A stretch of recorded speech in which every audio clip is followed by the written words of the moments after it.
wisdom.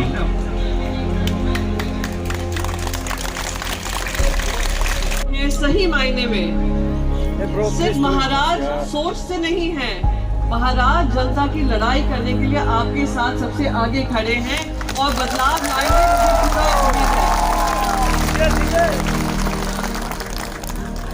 मैं Shiv Sena party से आती हूँ। ये वो पार्टी है जो महाराष्ट्र की कर्म भूमि से ज्यादा जो जन्मभूमि है, जो वहां से जुड़े और मराठा लोग हैं, मराठी लोग हैं, उनकी लड़ाई लड़ती आई है और मैं आपकी लड़ाई पूरी तरीके से समझ रही हूँ। और मैं उम्मीद करती हूँ कि ये सरकार और जिस सरकार को आपने जिम्मेदारी दी है, जो आप लोगों के हित के खिलाफ काम कर रही है, उस सरकार का अहंकार आप खत्म करेंगी। आप अपनी वहां की महिलाओं को बोलेंगी कि अगर चित्रासा की लड़ाई लड़नी है, आप सबको हमारे पीछे खड़ा होना होगा। आप लोग आगे बढ़े, हमारा पूरा समर्थन आपके साथ है। आज चित्रासा के जो लोग हैं, सिर्फ 30% मुझे आज सतलुज जी बता रहे थे, 30% जगह आपकी, कर्मभूमि आपकी, जन्मभूमि आपकी, नेचुरल रिसोर्सेज आपके, पर उस पर आपका अधिकार नहीं होगा। ऐसे कैसे चल सकता है?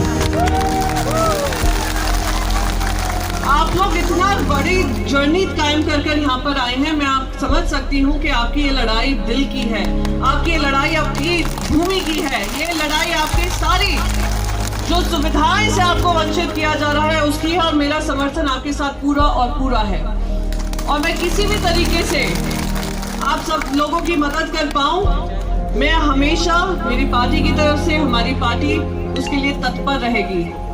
और मैं उम्मीद करती हूँ हमारी सारी बहनें जो अपना घर छोड़कर आज दिल्ली आई हैं, आपने अपनी जगह का और अपनी मांगों की आवाजें बुलंद कर रही हैं, वो आवाज उस अहंकारी सरकार को जाएगी, केंद्र सरकार को जाएगी, और जो आपकी मांगे हैं वो पूरी करने पे आप लोग मजबूर करेंगे मुझे पूरी।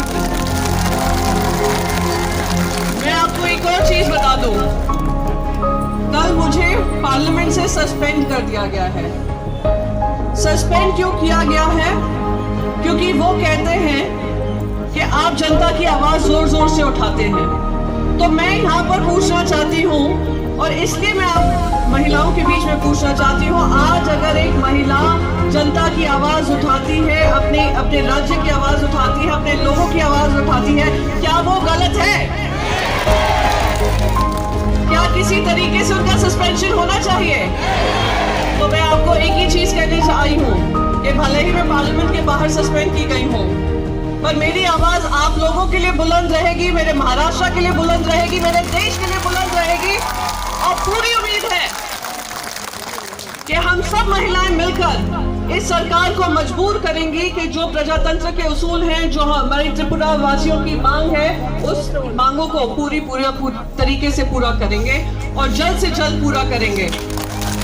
आप महाराजा के साथ, वो महाराजा सिर्फ दिमाग से ही नहीं, टाइटल से ही नहीं, वो दिल से हैं, आपकी प्रजा के साथ हैं, और वो उनको सशक्त आप कर सकती हैं इस प्रजातंत्र में। और मैं उम्मीद करती हूँ यहाँ से जब आप और ऐसी सरकार जो आप लोगों के लिए काम करेगी, उनको जिता कर लाएंगे। और अभी मेरी मांग बस यही है कि जो हमारी त्रिपुरासा वासियों की है, त्रिपुरासा के लिए है, वही मांग हमारी भी है।